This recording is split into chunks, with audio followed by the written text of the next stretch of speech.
అందరికీ నమస్కారం. 24/7 news TV ప్రేక్షకులకు స్వాగతం. నేను మీ శాన్వి. సంక్రాంతి అంటే అందరికీ గుర్తుకొచ్చేది భోగి పళ్ళు, భోగి మంటలు, అలంకరించిన గంగిరెద్దులు, హరిదాసులు, గాలిపటాలు, కోడిపందాలు. అంతేగాని అసలు సంక్రాంతి పండుగ ఎందుకు జరుపుకుంటున్నాం? దాని యొక్క ప్రత్యేకత ఏంటి? ప్రాముఖ్యత ఏంటి? అనేది ఎవ్వరికీ తెలీదు. మరి దీని గురించి మనకి వివరించడానికి మనతో పాటు ప్రముఖ జ్యోతిష్య శాస్త్ర నిపుణులు చేబియం కిరణ్ శర్మ గారు ఉన్నారు. మరి ఆయనతో మాట్లాడదాం. నమస్తే గురువుగారు. అఖండ లక్ష్మీ ప్రాప్తిరస్తు అష్టైశ్వర సిద్ధిరస్తమా. ఎలా ఉన్నారు గురుగారు? అద్భుతంగా ఉన్నాను తల్లి. గురుగారు, ఇప్పుడు సంక్రాంతి పండుగ వచ్చేస్తుంది.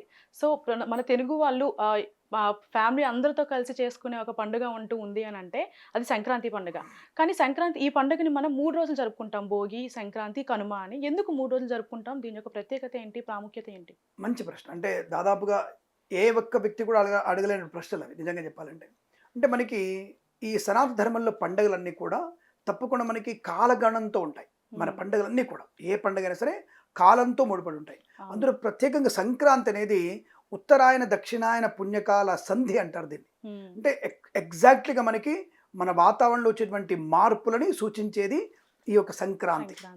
అంటే మకర సంక్రమణంలోకి రవి అనేటువంటి సూర్యుడు, భానుడు అనేవాడు మకర రాశిలోకి ప్రవేశించడమే సంక్రాంతి ప్రాంతం. సంక్రాంతికి ముందుగా వచ్చేటువంటి భోగి మంటలు, భోగభాగ్యాలను పొందుకునేటువంటి పండగ అనేది భోగి పండగ. ఆ తదుపరి వచ్చేటువంటి పండుగ కనుము. కనుము అంటారు దాన్ని. యాక్చువల్గా కనుమ కాదు, కనుము అంటే పశువు అని అర్థం. అంటే ఒక రకంగా ఈశ్వరుని ఆరాధన చేసుకోవాలి. మకర సంక్రాంతి రోజున సూర్య భగవాను, అంటే లక్ష్మీనారాయణని మరియు అమ్మవారిని ఇవి లాజికల్. భోగి మంటల రోజున, భోగి రోజున బ్రహ్మదేవుణ్ణి, ఆడపిల్లల్ని, అమ్మవారిని ఆరాధన చేసుకోవాలి. అంటే 3 పండుగలకు విశిష్టత ఏంటంటే మన కాలగమనంలో వచ్చేటువంటి మార్పులను సూచించేది. రాబోయేటువంటి వేసవి కాలానికి, ఆ తదుపరి రాబోయేటువంటి వర్షకాలానికి చాలా ముఖ్యమైనటువంటి స్థానం ఇక్కడ ప్రారంభమవుతుంది. దీన్ని ఉత్తరాయణ పుణ్యకాలం అంటారు దీన్ని. అంటే ఈ ఉత్తరాయణ పుణ్యకాలంలో చేసేటువంటి ఏ పూజలు కానీ, పునస్కారాలు కానీ 1కి 10 వృద్ధిని కలిగిస్తాయి. అంటే వెంటనే అడగొచ్చు, స్వామి దక్షిణాయనంలో ఉండదా అని అడగొచ్చు. దక్షిణాయనంలో చేసేటువంటి పనుల ఫలితం కన్నా ఉత్తరాయణంలో చేసేటువంటి పుణ్యకర్మల ఫలితం ఎక్కువ. అంటే భగవంతుడు ఈ రోజున మనకి దాదాపు ఉన్న వైకుంఠ ఏకాదశి అయిపోయింది. ఈ వైకుంఠ ఏకాదశి తర్వాత స్వామివారి నిద్రావస్థలో ఉంటాడు. ముక్కోటి దేవతందరూ కూడా వచ్చి మనం ఉత్తర ద్వార దర్శనం చేసుకున్నాం, పండగ బ్రహ్మాండం జరుపుకున్నాం. అటువంటి ఈ యొక్క భగవంతుడు అనేవాడు శయనించినటువంటి మాసం ఉత్తరాయణం మొత్తం కూడా. అంటే భగవంతుడు ఒక రెప్పపాటు కునుకు వహిస్తాడు అంతే. అంటే ఒక కనుకసారి మూసుకుంటాడు అంతే. దానికి ఆయన మారిపోతుంది, యుగం మారిపోతుంది. అంటే ఈ యొక్క మార్పు అనేది మనకి కాలగమనంలో వచ్చేటువంటి మంచి మార్పుకి, ఒక ఉత్తేజమైనటువంటి చైతన్యానికి నాందికరంగా మకర సంక్రాంతి పండుగ 3 రోజులు జరుపుకుంటాం మనం. ఇందులో శాస్త్రీయమైన పద్ధతి ఒకటి ఏంటంటే భోగి పండుగ రోజున మనందరం కూడా చేసుకునేటువంటి భోగి మంటలు. ఇందాక మీరు చెప్తున్నప్పుడు చాలా సంతోషం అనిపించింది. భోగి మంటలు, హరిదాస కీర్తనలు, ముగ్గులు, రంగవల్లులు, ఆడపిల్లల అహభావాలు ఇవన్నీ మీరు చెప్తున్నప్పుడు చాలా సంతోషం అనిపించింది. అబ్బా, తెలుగు ఇంకా బ్రహ్మాండంగా బతికి ఉంది మీలాంటి వాళ్ళ అన్నటువంటి ఒక భావన నాకు ఏర్పడింది. చాలా మంచి పదాలు వాడారు. ఇక్కడ నిజంగా చెప్పాలంటే హరిదాసుల కీర్తనలు అనేవి చాలా ముఖ్యమైనవి. అంటే ఇక్కడ మనకి మొదటి రోజునే ఈ భోగి పండుగ రోజు నాడే హరిదాసులు వస్తారు. హరిదాసుల యొక్క కీర్తనలు ఏమిటంటే నారాయణ మంత్రాన్ని జపం చేస్తూ ఉంటారు. నిరంతరం నారాయణ మంత్రం చేసుకుంటూ, నిజంగా చెప్పాలంటే ఇప్పట్లో ఉన్నటువంటి వ్యక్తులు హరిదాసులు ఎవరైనా డబ్బులు తీసుకుంటానే కానీ ఒకప్పుడు ధనం తీసుకునే వాళ్ళు కాదు. కానీ ధనము కంటే ముఖ్యమైనది బంగారం ఇచ్చేవాళ్ళు. బియ్యం ఇచ్చి, బియ్యం ఆ యొక్క పాత్రలో వేసి అతనికి బంగారం ఇచ్చేవాళ్ళు. అతనికి కేవలం ప్రతినిత్యం ప్రతిరోజు కూడా నామస్మరణే. ఈ యొక్క భగవంతుడు నామం తప్ప ఇంకొకటి చెప్పడు. దాన్ని అడుక్కుతున్నాడు. నగర సంకీర్తనం అంటారు దాన్ని. హరిదాస సంకీర్తనం అది. హరిదాసుడు ఆ యొక్క భగవంతుడి నామం చెప్తూ ఉంటాడు. ఎక్కడెక్కడ హరిదాసుడు వెళ్తూ ఉంటాడో అక్కడెక్కడ సాక్షాత్ విష్ణుమూర్తి వెంట వెళ్తాడు. కాబట్టి హరిదాసుడు ఎక్కడ కనిపించినా, ఏ రోజు కనిపించినా, సంక్రాంతి సమయంలో కాకుండా ఇతర కాలాల్లో కూడా మనం హరిదాస్ కనిపిస్తే ఆయనకి అసలు గుప్పెడు బియ్యం వేసి, ఆయనకి వీలైతే బంగారం ఇవ్వండి, సాధ్యం కాకపోతే కాసిన ఒక 100 రూపాయల నోటు ఇవ్వండి. అంటే ఇది ఇవ్వడం లేదంటే హరిదాస్ సంతుష్టుడు అవుతాడు. అయ్యో, నాకు ఈరోజు ఆ యొక్క దాసుడిని, భగవంతుడి దాసుడు నేను, నాకు ఈరోజు ఈ రూపంలో నాకు రూపాయి వచ్చింది, నా భార్యకైనా పెట్టుకోవచ్చు అని ఆనందపడతాడు. కాబట్టి ఈ హరిదాస్ ఎక్కడిక్కడ కీర్తన చదువుతాం. హరిదాస్ కీర్తన ఈ రోజున గంగిరెద్దుల వాళ్ళు, హరిదాసులు, ఆడపిల్లల రంగవల్లిలు, అలాగే గొబ్బెమ్మలు, తర్వాత మకర సంక్రమణ స్నానాదులు, జపము, తపము, దానం, అలాగే కనుమ రోజున పశువుల పండగ.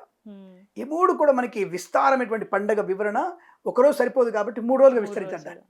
భోగి మంటల కారణం ఏమిటి? మనలో ఉండేటువంటి అరిషడ్ వర్గాలని, అంటే మనలో ఉన్నటువంటి కామము, క్రోధము, మోహము, మదము, మత్సరము, లోభము ఇవన్నిటి కూడా నాశనం కలగడానికి మనసులో ఉన్నటువంటి తెలుసు మనకి. ప్రతి ఒక్కరికి కామ కోరికలు ఉంటాయి. అంటే కామం అంటే ఏమిటి? నాట్ ఎ సెక్సువల్ కామం కాదు అది. కామం అంటే కోరిక అని అర్థం. కోరిక అంటే ఒక డిజైర్. అది మనకి అందరికీ ఉంటుంది. నాకు ఈ అమ్మాయి ఎర్ర చీర కట్టుకుంది, నా యొక్క బిడ్డకు కూడా ఈ చీర ఉంటే బాగుండు. ఈ అమ్మాయి మంచి బుట్టాలు పెట్టుకుంది, నా కూతురు కూడా ఉంటే బాగుండు. నా మనసులో ఉండొచ్చు. అది కామమే. కామం మీన్స్ కోరిక. సెక్సువల్గా ఉండేటువంటి కామం కూడా కామమే. కానీ కోరిక అందరికీ ఉంటుందిగా, స్వభావసిద్ధంగా అందరి కోరికలు ఉంటాయిగా. ఇది వేరు అది వేరు. లోభం ఉంటుంది. అబ్బో ఈ అమ్మాయి చూడు ఎంత బాగా కట్టుకొచ్చేసిందో, అబ్బా ఎంత బ్రహ్మాండంగా ఉంది అమ్మాయికి, ఎవరికైనా ఇద్దామనుకుంటే లేదు ఈ చీర నాకు బాగుంది నేను ఇవ్వలేను. లోభం. అలాగే మనకి మత్సరం అంటే నాకు తప్ప ఎవరికి రాదు ఇటువంటి వ్యాఖ్యానాలు అనుకునే కిరణ్ శర్మ లాంటి వాడికి మత్సరం. మదం, డబ్బు నాకన్నా ఎవరికి లేదు, నాలాగంటే టెక్నికల్గా వాడు సంపాదించలేడు, నాకంటే అందంగా ఎవరు మాట్లాడలేదు, ఇది మత్సరం. మోహం, ఏ చూడగానే నాకు కావాలనిపించడం. మోహం అంటే చూడగానే కావాలనిపించడం, నాకు ఇది కావాలి, మోహం. ఇక కామం అనేది ఈ రకమైనటువంటి కోరికలు.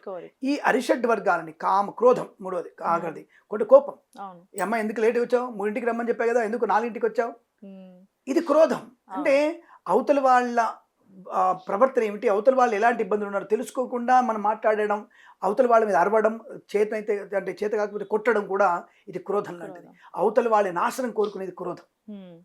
ఇవన్నీ మనము ఈ భోగి పండుగ రోజున మనలో ఉండేటువంటి ఈ తత్వాల్ని, అరిషడ్ వర్గాలను నాశనం చేసుకోవాలి ఒకటి. రెండవది ఇంట్లో ఉన్నటువంటి జ్యేష్ఠాదేవిని, అంటే ఈ జ్యేష్ఠాదేవి ఎవరు? లక్ష్మీదేవి అక్క, దరిద్ర దేవత ఆవిడ. ఆ దరిద్ర దేవతను బయటికి పంపించేయాలి. జ్యేష్ఠామ లక్ష్మీరణాశయామ్యహం అభూతిమృతమృద్ధించ సర్వాన్ నిరుణద మే గృహాత్. లక్ష్మీదేవికి ఇంట్లో ఎంత అందంగా నీట్గా ఉంటేనే లక్ష్మి మన ఇంట్లోకి వస్తుంది. మనీళ్ళు ఎక్కడెక్కడైతే శుభ్రంగా ఉండదో ఆ ఇంట్లోకి అమ్మవారు రాదు. మీరు మార్వాడి ఇల్లు కానీ ఇతరత్ర వెళ్ళి చూడండి, వాళ్ళ ఇళ్ళలో ఎప్పుడు ఏ మూలకు కూడా ఇంత మట్టి కానీ బూజు కానీ ఒక మరక కానీ ఉండదు.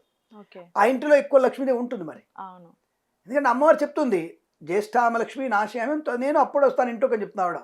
మనం మాత్రం నాకు మా అమ్మమ్మ గారి బారసాల దుప్పట్లు, నా కూతురు పుట్టినప్పుడు దుప్పట్లు, మా అమ్మ పుట్టినప్పుడు దుప్పట్లు, దిండ్లు, పరుపులు, మంచాలు, కుర్చీలు విరిగిపోయినవి ఇవన్నీ కూడా మన దగ్గర పెట్టుకోవాలంటే ప్రమాదం ఉంటుంది. అప్పుడు మన ఇంట్లో పలికిరాని వస్తువులు ఎక్కువైపోవడం, పరికి వచ్చే లేకుండా పోవడం. కాబట్టి లక్ష్మీదేవి ఇంట్లోకి రాదు.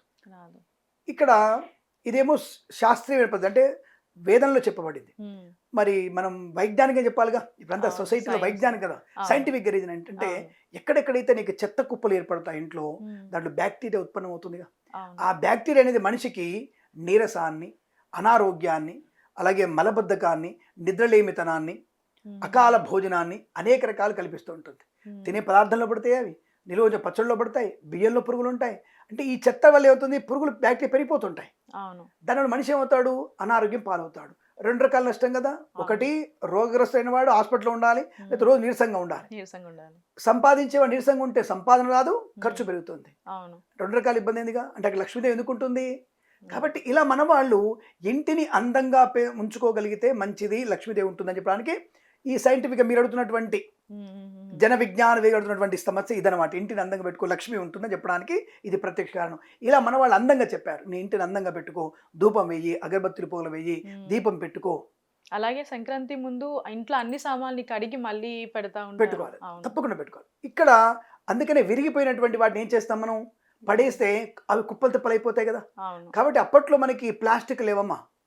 అప్పట్లో గాజులు ప్లాస్టిక్ లేవు, కేవలం చెక్కలతో చేసినటువంటి పదార్థాలు, కుండలతో పదార్థాలు ఉండేవి, అవే ఉండేవి.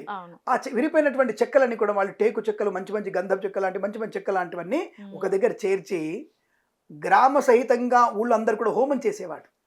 దాని హోమం అంటారు. భోగి మంటలకి మరొక పేరు హోమం. దానికి మంత్రాలు అక్కర్లా. ఆ చుట్టూ కూర్చొని నీకు ముచ్చట్టు చెప్పుకోవడం, తల్లి తండ్రి అన్న వదిన అక్కడ అందరు కలిసి వాళ్ళ కుటుంబ సమయటువంటి చెప్పుకోవడం, అది హాయిగా కబుర్లు ఆడుకోవడం, జోక్స్ చెప్పుకోవడం. ఇలా ప్రతి వీధిలో ప్రతి ఇంట్లో జరుగుతుంది అది. మరి ఈ హోమం వల్ల ఏమిటంటే వాతావరణంలో వచ్చేటువంటి వేడి వాతావరణానికి అలవాటు పడాలిగా. రాబోయే వేడి వాతావరణం, ఎండాకాలం, బ్రహ్మాండం ఎండాకాలం, అలాగే చలికాలం కూడా వెళ్ళిపోతూ చలి ఇంకెక్కువ ఉద్ధృతం అవుతూ ఉంటుంది, మంచు కురుస్తుంటుంది ఇప్పుడు. కాబట్టి ఈ చలిని తట్టుకోవడానికి, ఎండ కాపుకోవడానికి, రాబోయేటువంటి వేడికాల సూచనని చెప్పడానికి, ఇంత ఎండ ఉంటుంది జాగ్రత్త, నీకు 2 డిగ్రీల సెల్సియస్ ఎండ ఉంటుంది నీకు అని శరీరాన్ని ఒక రకమైనటువంటి దాని ఏమంటారంటే ఒక పర్ఫెక్ట్గా సిచ్యువేషన్ తీసుకురావడానికి, బాడీని ఇంక్లైన్ చేయడానికి. దానివల్ల బాడీ ఏంటంటే అలవాటు పడుతుంది. అంటే ఇటు చలికి అటు ఎండకి అడాప్ట్ అయిపోయి రాబోయే చలికాలానికి ఇలా ఉంటుంది మన బుద్ధికి మనసుకి చెప్పేస్తుంది అది. అవును. ఇది సైంటిఫిక్గా రీజన్ ఇది. ఓకే. అటువంటి హోమం వల్ల ఇప్పుడు ఇదేమో మనకి చేయడానికి, మరి అటువంటి హోమం వల్ల ఏం జరుగుతుందంటే ఈ హోమం వల్ల ఉండేటువంటి తత్వం అంతా కూడా భూమిలో వచ్చేటువంటి అనేక రకాల సారాల్ని మనకి, అలాగే మనకు వచ్చినటువంటి ఎప్పుడైతే ఈ కిరోసిను, పెట్రోలు, ప్లాస్టిక్లు వేయకండి దయచేసి, అటువంటి ప్లాస్టిక్ పదార్థాలు వేయకండి, అది చాలా నష్టాన్ని కలిగిస్తుంది మీకు.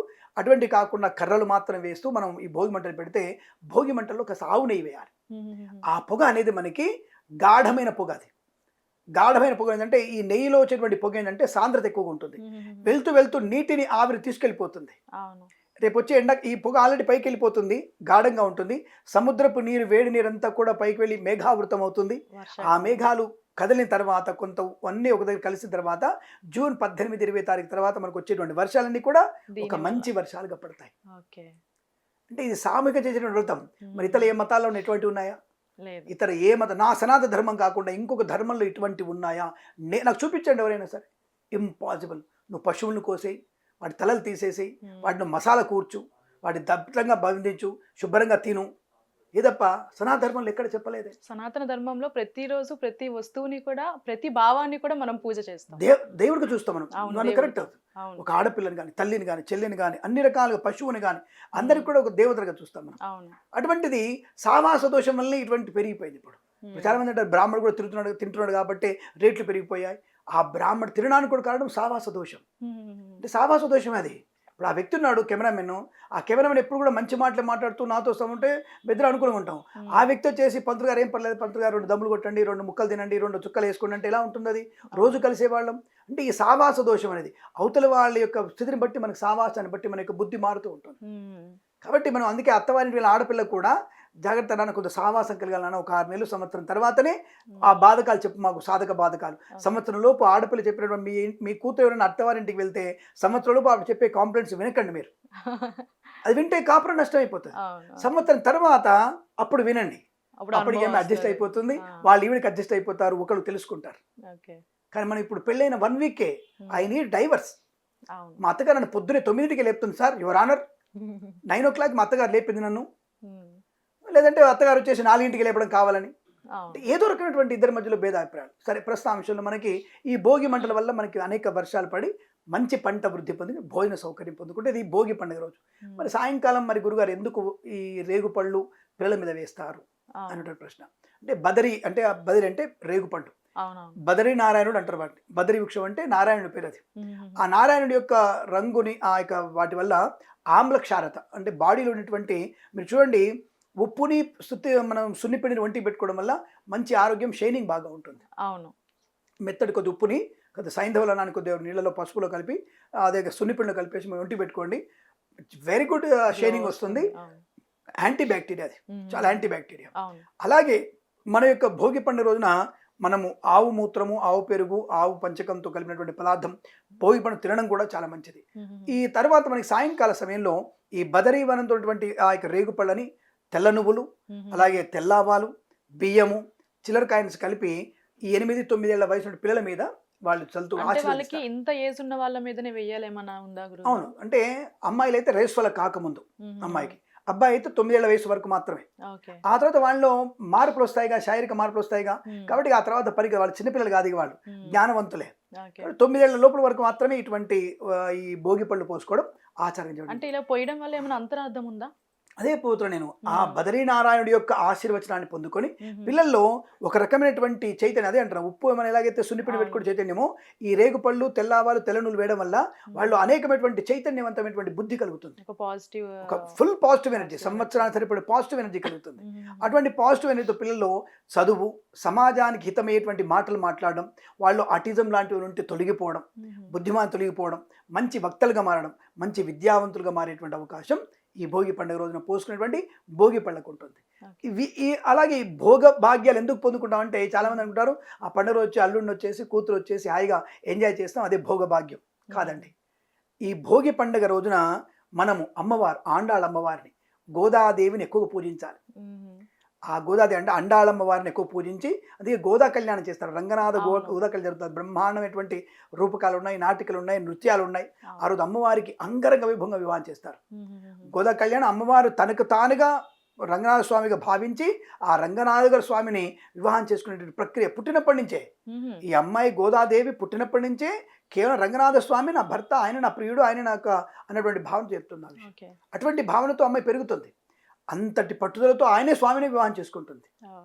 సో అటువంటి తత్వము అంటే భగవంతునిపై నిశ్చలమైన భక్తి విశ్వాసంతో మనం హ్మ్. ఆయన సేవించి ఆ సేవించే తత్వంతో భగవంతుని చేసేటువంటి అనుబంధాన్ని, గౌరవాన్ని, అనుబంధాన్ని, ఆశీర్వచనాన్ని పొందుకోవడం వల్ల మనకి అది భోగభాగ్యం. ఓకే. అటువంటి భోగాన్ని పొందుకోవాలి, అటువంటి భాగ్యాన్ని పొందుకోవాలి. భగవంతునితో లీనమవ్వడం, హుహు. భగవంతునిలో ఉండడం, భగవంతుని సేవ చేయడం, హుహు. ఇది భోగాన్ని కలిగిస్తుంది, భాగ్యాన్ని కలిగిస్తుంది. కాబట్టి మనం మొదటి రోజు భోగభాగ్యాలు పొందుకోవడానికి ఇలాంటి శుభమైనటువంటి పనులు చేస్తూ ఆనందమైన జీవాన్ని పొందుకోవాలి. మొదటి రోజు తప్పకుండా మనము చలివిడి, వడపప్పు, పానకము ఇవి తప్పకుండా తినాలి. చెరుకు ముక్క తినాలి. హుహుహు. ఇవి ఆరోగ్యాన్ని పరిరక్షించే అవకాశం ఎక్కువగా ఉంటుంది. ఇది భోగి పండుగ ప్రశస్తం. హుహుహు. ఇక మకర సంక్రమణం అంటే విశేషమైంది. మకర సంక్రాంతి పుణ్యబలం అనేది అది చెప్పనలవి కాదు మనకి. అసలు అమ్మవారికి చేసేటువంటి ఆ యొక్క విశేష పూజలు, ఈరోజు చేసే పూజలు అద్భుతం. లక్ష్మీదేవిని ఎక్కువగా ఆరాధించాలి. అవును. అలాగే త్రిపుర సుందరదేవిని, బాలా త్రిపుర సుందరదేవిని ఈరోజు ఆరాధించాలి మనం. ఓకే. ఎంత అమ్మవారిని ఆరాధించగలిగితే నీలో శక్తి, యుక్తి, లక్ష్మీప్రదం అంటే మాట్లాడడం, చేయగలగడం, హుహుహు. దానికి సరిపడినటువంటి ధనము అంటే చేయూత, హుహు. ఈ మూడు కూడా అమ్మవారి ద్వారా వస్తాయి మనకి. ఓకే. ఈ మకర సంక్రమణ కాలంలో మనకి సూర్యుని యొక్క పూర్తి స్థాయి ఆయన యొక్క పూజని చేసుకోవాలి. హుహు. లక్ష్మీదేవిని పూజ చేయడం నీ యొక్క యుక్తి కోసం. ఈ రోజున చేసేది ఆరోగ్యం భాస్కరాదిత్యేది అనేటువంటి భావనతో ఈరోజు సూర్యుని ఎంతగా మీరు పూజించగలిగితే హుహు. అంత అదృష్టాన్ని పొందుకుంటారు.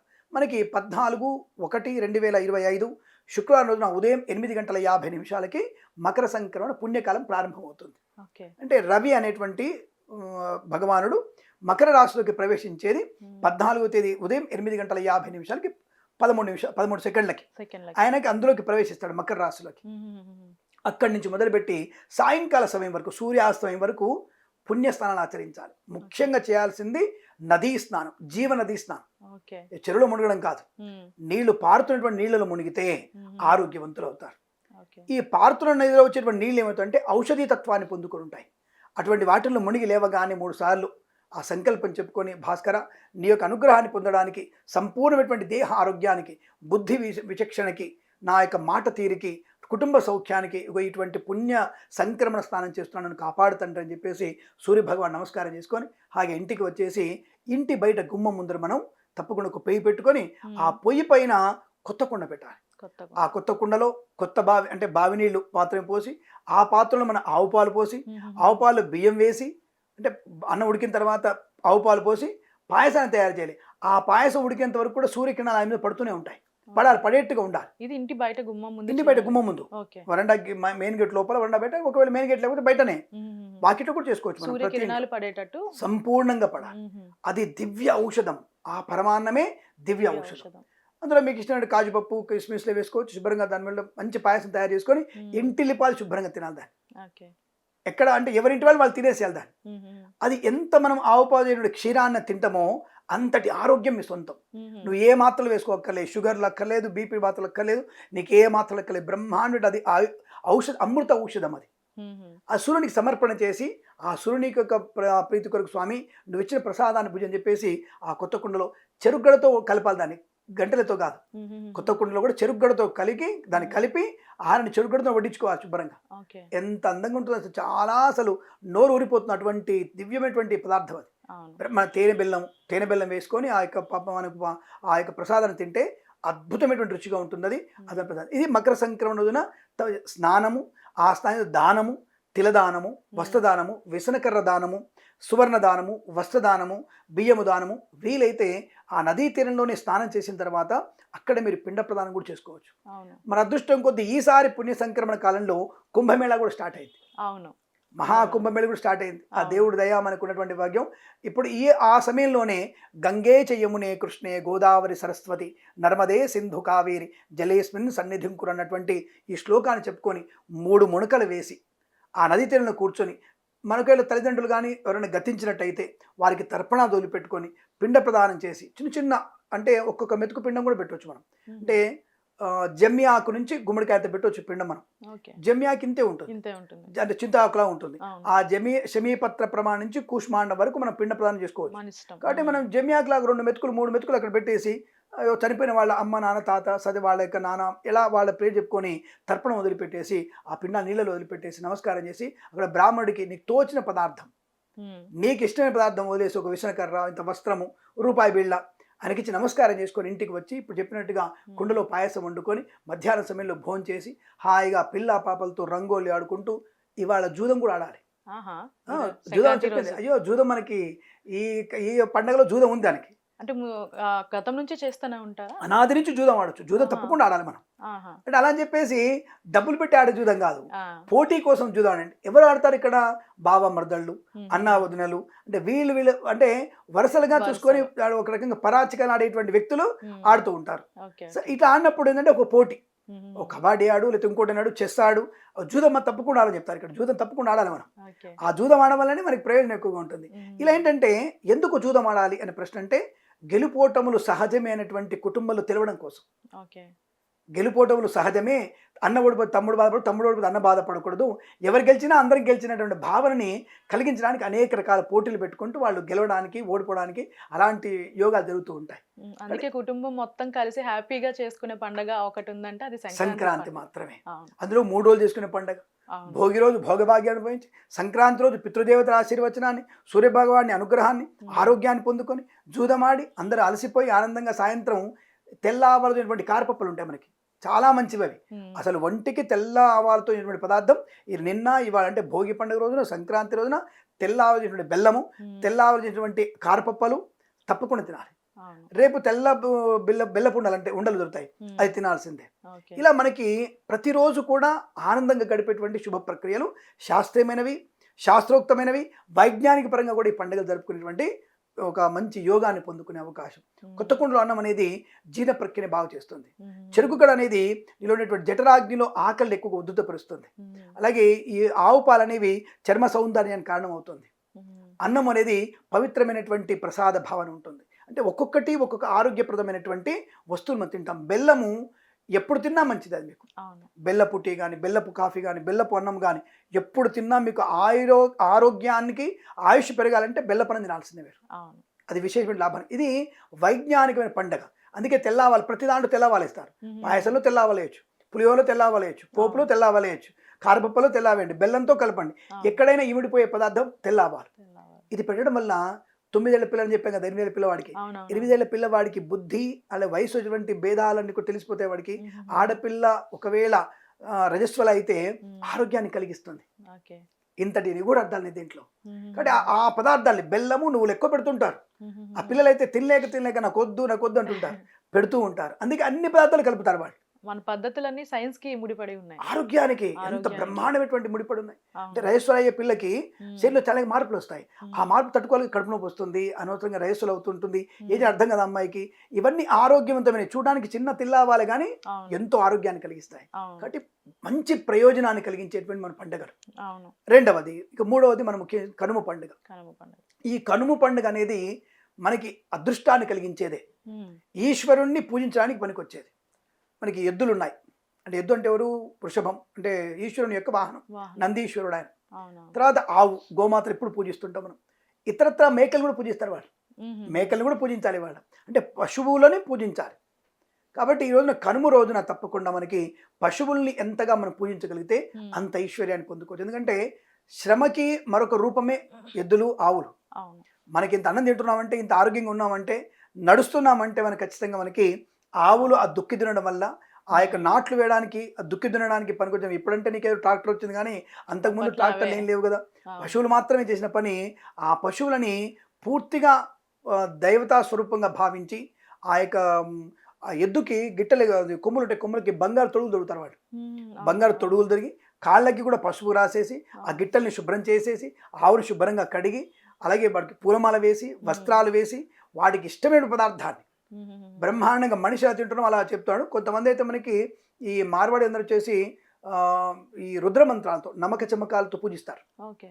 నమస్తే అస్తు భగవన్ విశ్వేశ్వరాయ మహాదేవాయ త్ర్యంబకాయ త్రిపురాంతకాయ త్రికాగ్ని కాలాయ కాలాగ్ని రుద్రాయ నీలకంఠాయ మృత్యుంజయాయ సర్వేశ్వరాయ సదాశివాయ శ్రీమన్మహాదేవాయ నమః అన్నటువంటి మంత్రాలతో ఆ ఎద్దును పూజిస్తారు. అంటే ఆయనకి నమ్మక చమకాల మంత్రాలతో పూజిస్తారు. ఇంకా షోడశోపచార పూజ చేస్తారు. ధూపము, దీపము, నైవేద్యము, మంగళహారతి అన్ని చేసి పూజిస్తారు. ఆవు కానీ అక్కడ ఆవునైతే ఇంకా అమ్మవారిని శిశుక్త విధానంగా పూజ చేయాలి. ఇలా పూజ చేసి వాడు ఇష్టమైన పదార్థాలు పెట్టి వాడి చుట్టూ ప్రదక్షిణ చేసుకోవాలి. మనం చేసుకొని అప్పుడు మనం ఇక్కడ ఇంకో రకం చెప్పాలంటే పశువుని ఎప్పుడైతే మనం అల్లుకుంటాం, హగ్ చేసుకుంటామో సమస్తమైన రోగాలు తగ్గిపోతాయి. ఆ యొక్క ఆవుకు కానీ ఎద్దుకు కానీ ఉండేటువంటి రోగ నిరోధక శక్తి ఎక్కువ. చూడండి, మనకంటే ఎక్కువ ఎండలో ఉంటాయి, మనకంటే ఎక్కువ చల్లు ఉంటాయి, మనకంటే ఎక్కువ వర్షాలు తడుస్తాయి, అయినా వాటికి ఏం కాదు. అంటే వాటిలో ఉండేటువంటి శక్తి గొప్పది. అది అటువంటి ఆవును మనం ఆలింగనం చేసుకుంటే అద్భుతమైనటువంటి ఆరోగ్య ప్రక్రియ ఇది ఖచ్చితంగా వస్తుంది. కాబట్టి మనం అటువంటి కనుమ పండుగని 3 రోజు చేసుకొని, కాకి కూడా ప్రయాణం చేయదు కాబట్టి ఆ రోజు మనం ప్రయాణం చేయకుండా మరునాడు 4వ రోజు మనం ప్రయాణాలు ఏర్పాటు చేసుకొని మనకున్నటువంటి సంపదని, వృద్ధిని, ఆరోగ్యాన్ని, ఐశ్వర్యాన్ని, అలాగే కుటుంబ సహితంగా సంతోషాన్ని పొందుకోగలిగేటువంటి అద్భుతమైనటువంటి పండుగ భోగి, మకర సంక్రాంతి, కనుమ పండుగ. ఇటువంటి పండుగలు మనందరం జరుపుకొని ఐశ్వర్యాన్ని పొందుకోక ఇంకేం పొందుకోగలుగుతాం? గురుగారు, ఇప్పుడు చూసుకుంటే భోగి, సంక్రాంతి, కనుమ ఈ 3 పండుగలు అందరం చేసుకుంటాము. కానీ ముక్కనుమ అంటూ ఒక రోజు పెట్టుకొని ఇట్లా మాంసాహారాన్ని తింటా ఉంటారు. అది ఎంతవరకు కరెక్ట్? అలాంటి పండుగ ఒకటి ఉందంటారా? ఇందాక ఒకటి అనుకున్నాం మనం. అంటే ఎవరు కూడా సందర్భంలో మాంసాన్ని అంతగా తినేవాళ్ళు కాదు. అటువంటి మాంసాన్ని తినేవాళ్ళు లేనప్పుడు ఆ పండుగ ఎలా వచ్చింది? కేవలం 3 రోజులు ఆనందంగా ఉండి ఆడపిల్ల కానీ, బావలు కానీ, అల్లుళ్ళు కానీ వెళ్ళిపోతున్నప్పుడు బాగా ఆ ముక్కనుమ రోజున ముక్క తినిపోవాలనేటువంటి భావనతో పెట్టారు తప్ప అసలు ముక్కనుమ అనేటువంటి ప్రసక్తే లేదు, అటువంటి పండగ లేదు, దానికి తినాల్సినటువంటి ఆధారాలు కూడా ఎక్కువ లేవు. ఆ విషయాన్ని గుర్తుపెట్టుకోండి, అలాంటి పండుగ లేదు. ఓకే గురుగారు, ఇప్పుడు సంక్రాంతి పండుగ 2025. ఈ సంక్రాంతి చూసుకుంటే అసలు ఎవరి మీద ఎక్కువ ప్రభావం ఉందని చెప్పొచ్చు?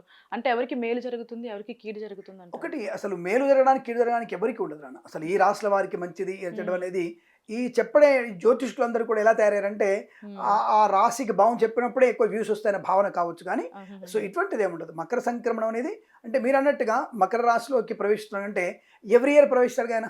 ఎవరి సంక్రాంతికి మకరంలోకి రవి వస్తాడు. రవికి అక్కడ శత్రుక్షేత్రం, సో రవికి మకరంలో సమస్థానం, సరే నో ప్రాబ్లం, సమస్థానం. అటువంటి స్థానంలో ఉన్నటువంటి రవి ప్రతి సంవత్సరం వస్తుంటాడుగా. అంటే ప్రతి సంవత్సరం అవే రాశుల వారికి బాగుండాలి, అవే చెడ్డగా ఉండాలిగా. ఇప్పుడు మకర రాశి వారికి బాగుంది అంటే మిగతా రాశి ఆటోమేటిక్గా సప్తమ రాశి కర్కాటక రాశి బాలేదన్నట్టే కదా. ఇలా చూసుకుంటే ఈ రాశికి బాగుంటుంది, ఆ రాశికి బాలేదనే విషయం చెప్పడానికి అవకాశం లేదు. ఇది ప్రతి సంవత్సరం జరిగేటువంటి మకర సంక్రమణ పుణ్యకాలం కాబట్టి అన్ని రాశుల మీద ఇటువంటి శుభ ప్రయోజనాన్ని పొందుకునే అవకాశం ఉంటుంది. గ్రహ మార్పులు మీరు అడిగేటువంటి ప్రశ్నలన్నీ కూడా ఉగాది తర్వాత వచ్చేటువంటి ప్రశ్నలు అడిగితే మీరు సమాధానం చెప్పగలిగే ప్రయత్నాన్ని చెప్పగలరు తప్ప ఈ మకర సంక్రాంతి, భోగి పండుగ, కనుమ పండుగ, ఇందాక అమ్మాయి చెప్పినట్టుగా ముక్కనుమ అనేటువంటి పండుగలు ఏవి కూడా అన్ని రాశుల వారికి అనుకూల ఫలితాలను ఇస్తాయి, వ్యతిరేక ఫలితాలు వ్యతిరేక రాశి వారికి ఉంటాయి. కాబట్టి ప్రత్యేకంగా ఈ రాశుల వారికి బాగుంటుంది అని చెప్పడానికి అవకాశం ఎక్కడ లేదు. అంతే కూడా పుట్టుక పురాణాలు వాటిని ఎవరు కూడా సరిగ్గా మీరు అటువంటి నమ్మకండి. అది అన్ని రాశుల వారికి పండగ ప్రభావం అనుకూలంగానే ఉంటుంది, అనుకూలంగా ఉండాలి కూడా. ఇప్పుడు భగవంతుడు అనేవాడు ఉన్నాడు, ఆయన అందరికీ శుభయోగాన్ని కలిగించాలి. ఇప్పుడు మనకి పర్వతం మీద మనకి క్షీరసాగర మదనంలో దేవుళ్ళు ఇద్దరు కూడా కలిసే చేశారు, కవ్వారు ఆ మంత్ర పర్వతాన్ని పెట్టి. కాబట్టి మరి అంటప్పుడు అమృతం వచ్చినప్పుడు భగవంతుడు ధర్మం వైపు ఉండి వీళ్ళ గనుక రాక్షసులు గనుక అమృతం దొరికితే ధర్మం నిలబడదన్న భావనతో వాళ్ళు దక్కకుండా చేయడానికి ఆయన మోహిని రూపం దాల్చి ఆయన వాళ్ళకి కేవలం దైవానికి మాత్రమే పంచాడు దాన్ని తప్ప అది కేవలం ధర్మరక్షణార్థమై. కానీ వాళ్ళు చేసే కృషికి అందరికి కూడా మరి ఈశ్వరుడు అందరికీ దేవగణాలకి అధిపతిగా, విఘ్నేశ్వరుడు అందరికీ దేవగణ అధిపతిగా, అంటే అందరికైనా రాక్షసులకి దేవుళ్ళకి గణపతి అధిపతి, ఈశ్వరుడు ప్రమదగణ అందరికీ ఆయన అధిపతి. ఆయన ఉండేదే మనకి శ్మశానంలో ఉంటాడు ఆయన. కాబట్టి అక్కడ అందరూ అవి దేవగణాలు ఎవరు ఉండరు అక్కడ. కాబట్టి ఇక్కడ భగవంతుడికి అందరు సమానంగా చూస్తారు, ధర్మం వైపు ఉంటాడు. కాబట్టి ఇప్పుడు ఈ పండగ కూడా సూర్యనారాయణ మూర్తి పండుగనేగా, అమ్మవారి పండుగనే కదా. కాబట్టి ఇటువంటి పండుగలలో అందరికీ సమానమైనటువంటి దృష్టి ఉంటుంది తప్ప దేవుడికి ఈ రాశి మీద ఇటువంటి లేదు. ఉగాది నుంచి గ్రహాల మార్పు అనేది ఈ రాశి వారికి ఇలా ఉంటుంది చెప్పడానికి అవకాశం ఉంటుంది. అలాగే మనకి ఈ సంవత్సరం వచ్చేటువంటి ఈ మనం ఏమంటే మకర సంక్రాంతి పురుష లక్షణం ఉంటుంది. ఆ మకర సంక్రాంతి పురుష లక్షణం ద్వారా ఈ ఎటువంటి వారికి పంటలు ఎలా ఉంటాయి, రాజకీయం ఎలా ఉంటుంది అనే విషయం కూడా ఉగాది ఫలితాలతో పాటు మకర సంక్రాంతి పురుష లక్షణంతో కూడా చెప్పుకునేటువంటి ప్రయత్నం చేయవచ్చు. అది ఉగాది రోజున చెప్పేటువంటి ప్రయత్నం. ఓకే గురుగారు. ఇప్పుడు మకర సంక్రాంతి రోజు చేసుకునే పూజా విధానాలు ఏంటి? అంటే మనం పెద్దలకి ముద్ద పెట్టడం కానియండి, లేదంటే బ్రాహ్మణుడికి దానం చేయడం కానియండి, ఇలాంటి పద్ధతులు ఉన్నాయంటారు? ఒకటేంటంటే నదీ తీరంలో చేయడం ప్రశస్తం. హ్మ్. ఎక్కడైతే నదీ తీరంలో ఇటువంటి దాన ధర్మాదులు, పిండ ప్రదానాలు చేసుకుంటే చాలా మంచిది. హ్మ్. నదికి వెళ్ళలేని వాళ్ళు ఉంటారు. ఇంటి దగ్గరే మనం స్నానం ఆచరించి 9:30, 10 తర్వాత అంటే 9:30, 10 తర్వాత మన పెద్దలకి హ్మ్.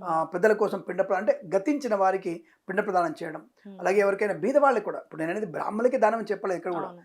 బీదవారికి కూడా వస్త్రదానము హుహు. యోగ్యమైనది ఇవ్వాలి. ఏదైనా సరే దానం అనేది యోగ్యమైనది, అవతలి వాడికి ఉపయోగపడాలి. హుహుహు. ఇప్పుడు వాడు ఇచ్చిన వస్త్రం కట్టుకోవాలి.